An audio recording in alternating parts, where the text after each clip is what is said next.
മുഴുവൻ അവിടുത്തെ ശ്വാസില്ലേ നോക്ക് തെളിവാ ഞാൻ പണിയെടുത്തിന്റെ ശ്വാസം കാണുന്നില്ലല്ലോ ഞാൻ കഴുകിട്ടാ വന്നത് അതുകൊണ്ടാ ഈ പിന്നെ സജിതേനെ വിശ്വസിക്കാൻ പറ്റൂല. സജിത ബോണ്ട ഉണ്ടായിക്കൊണ്ടിരിക്കുക കേട്ടോ. ഞാൻ എന്നിട്ട് ഞാൻ ഉണ്ടാക്കി കഴിഞ്ഞ ശേഷം അടുത്ത് എന്നിട്ട് ചോദിച്ചു ഇതെന്താ ഈ ബോണ്ട ഇങ്ങനെ മഞ്ഞ കളറിൽ ഇരിക്കുന്നതെന്ന് ചോദിച്ചു. നമ്മളൊക്കെ ഉണ്ടാക്കിയപ്പോ കളർ ആണായിരുന്നോ? ഒരുപാട് ശ്രമിച്ചതാണ്. കടലമാവിലല്ലേ ഉണ്ടാക്കണെന്ന് വെച്ച് ചേച്ചി ഞാൻ കടലമാവിൽ ഉണ്ടാക്കണേ. അപ്പൊ പിന്നെ ഇതില് അനിൽ ഒരു മിനിറ്റ്, കടലമാവിലാണോ ബോണ്ട ഉണ്ടാക്കാനല്ലോ? ഞാൻ മൈദയിലാണ് ഉണ്ടാക്കി. ശരി അടുത്ത് പറഞ്ഞു ഞാൻ കടലമാവില ഉണ്ടാക്കിയത്, മുളക് പൊടി ഇട്ടില്ല.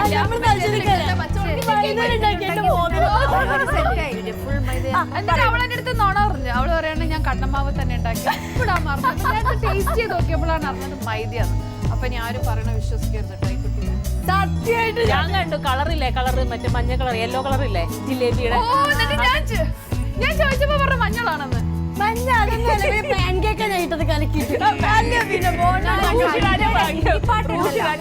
ഹിന്ദിപ്പാട്ട് ഇടയ്ക്ക് പാടിയില്ലേ?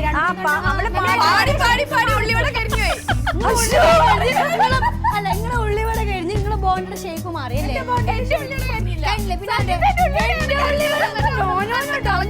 എന്റെ കഴിഞ്ഞിട്ടേ ഇല്ല. ഞാൻ തിരിഞ്ഞു നോക്കിയപ്പോ ആളെ കാണുന്നില്ല.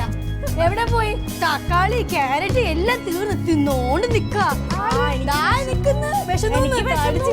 അപ്പൊ ഞാൻ ചുമ്മാ ഡെക്കറേഷൻ ഒന്നും അല്ല. ആ പേരും പറഞ്ഞു ആദ്യം തന്നെ പറഞ്ഞിരുന്നു അവള് ഭക്ഷണം കണ്ടാ വീഴുന്നു. പറഞ്ഞല്ലോ ഉള്ള കാര്യമല്ലേ. പക്ഷെ വർത്താനം പറയാണ്ട് എന്റെ വാടക രണ്ട് ബോണ്ട ഇപ്പോഴൊന്നും മിണ്ടിയില്ല. ഇപ്പോഴൊന്നും കഴിഞ്ഞു പോകും. ഒന്നാമത് നമ്മൾ ആദ്യമായിട്ടാണ് ചെയ്യണത്. അതിന്റെ കൂടി പാട്ടൊക്കെ പാടിക്കൊണ്ടത് കഴിയും. ഇൻഗ്രീഡിയൻസ് അതൊക്കെ മറന്നു പോകും ചിലപ്പോ. പാട്ടൊക്കെ പാടി. അല്ല സജിത ആദ്യമേ പറഞ്ഞിട്ടുണ്ടായിരുന്നു ഞാൻ കുക്ക് ചെയ്യുമ്പോ അറിയാതെ പാട്ട് വന്നു. മൊത്ത ഹിന്ദി പാട്ടായിരുന്നു. നമ്മുടെ മലയാളീസിന്റെ അടുത്ത് ഹിന്ദിയിലായിരുന്നു സജിത്ത് സംസാരിച്ചുകൊണ്ടിരുന്നത്. പക്ഷെ ഹിന്ദിയിൽ അങ്ങോട്ട് ഉമ്മാന്റെ അടുത്ത്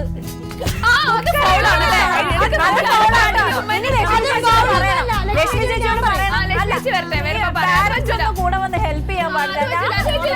ഒരു മിനിറ്റ് ഞാൻ പറയട്ടെ, നിങ്ങളൊക്കെ പേരൻസ് ആണ്, കല്യാണം കുറെ നാളായി ഫുഡ് ഉണ്ടാക്കാനൊക്കെ അറിയാവുന്ന ആൾക്കാരാ, കുട്ടികളും ഒക്കെ ഉണ്ട്. അപ്പൊ നിങ്ങളൊക്കെ വീട്ടിൽ നിറയെ ഉണ്ടാക്കുന്നതല്ലേ? നമ്മൾ ആദ്യമായിട്ടല്ലേ കെട്ടിട്ട് ഓരോ പക്ഷെ ബോണ്ട ഉണ്ടാക്കിക്കൊണ്ടല്ലേ കുക്കിംഗ്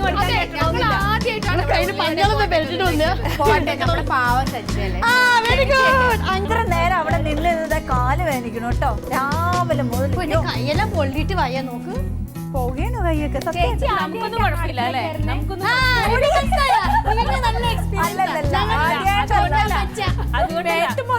ഞങ്ങൾ സവാളയൊക്കെ എടുത്തിട്ട് അരിയ ചെയ്തത്. ചില ആൾക്കാർ സവാളയൊക്കെ എടുത്തിട്ട് ഇത് സവാള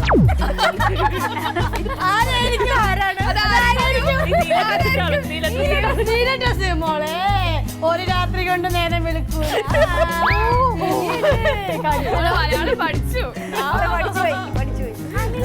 പാട്ട് പറയുന്നു കേട്ട് ഞാനല്ല പാട്ട് പറഞ്ഞത്, ഞാൻ പാട്ട് പാടിയതാണ്. മലയാള പാട്ടാണ്. ചിലപ്പോ തെറ്റും വേണമെങ്കിൽ ഇപ്പൊ ഞാൻ പാടി ഈ നിമിഷം പറയരുത്. പക്ഷെ വരിയൊന്നും തെറ്റൊന്നും അതൊന്നും എന്നിട്ട് വേണം ചേച്ചി വന്നിട്ട് വേണ്ട ബോണ്ടായും ഉള്ളിവരുടെ കഥ പറഞ്ഞ് എന്നെ വിഷമിപ്പിക്കാൻ വേണ്ടിട്ട്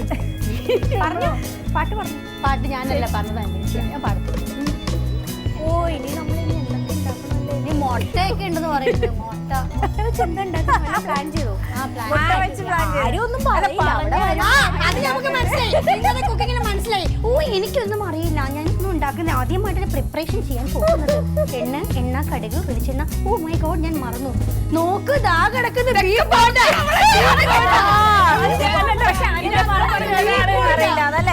അതില് പറഞ്ഞിട്ടുണ്ടോ കുക്കിംഗ് അറിയില്ല? അറിയില്ലെന്നല്ല, എന്ത് ഉരുട്ടി കൈ വെച്ച് ഇങ്ങനെ ഉരുട്ടി എണ്ണം ഇങ്ങനെ പറഞ്ഞില്ലേ അത് ഇപ്പോ അത് വേറെ ഒന്നും കിട്ടാൻ എല്ലാം പറഞ്ഞ സത്യത തന്നെയാ. ഇവിടെ എല്ലാവരും പറഞ്ഞു, ഞാൻ കേട്ടു. ഞങ്ങൾക്ക് സാധാ ചോറും സാമ്പാർ ഉണ്ടാക്കാനേ അറിയുള്ളൂ, ഞങ്ങൾക്ക് ഉള്ളിവട. ഞാൻ പറയാം, വെയിറ്റ് എനിക്കറിയാം, ഞാനക്ക് മനസ്സിലായി ആരാ ഉണ്ടാക്കാത്തത്. അവിടെ എനിക്ക് സത്യം പറഞ്ഞു 5 വെച്ച് ഞാനും മാത്രം അവസാനം. അത് നിങ്ങൾ പരദൂഷണം പറയാൻ നടന്നില്ല, അപ്പുറത്തൊക്കെ പോയില്ലേ? വെച്ചിട്ട് പോയതാ. അതല്ല കഴിഞ്ഞു, പിന്നെ വേഗം മാറ്റി എന്നെ വീണ്ടും ഫ്രഷ് ആയിട്ട് ഉണ്ടാക്കി. കണ്ടോ, അവള് പരദൂഷണം ന്യൂസ് പിടിക്കണം. ഞാൻ ന്യൂസ് പിടിക്കാൻ വേണ്ടി വന്നതാണ്. നിങ്ങൾക്ക് ആർക്കെങ്കിലും ഒന്ന് തോന്നിയോ ഒരു സ്ഥലത്ത് വന്നിട്ട് നമുക്കൊരു മെന്റൽ സപ്പോർട്ട്, ഫിസിക്കൽ സപ്പോർട്ട്?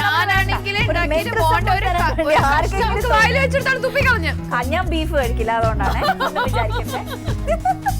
എന്തായാലും ഞങ്ങള് ഗംഭീരമായിട്ട് ഉണ്ടാക്കിയിട്ടുണ്ട്. അവിടെ നടന്നോണ്ടിരിക്കുക, നമുക്ക് പോയി നോക്കണം. ഇവിടെ വന്നില്ലല്ലോ ചേച്ചി, പോയി നോക്കിയാലോ?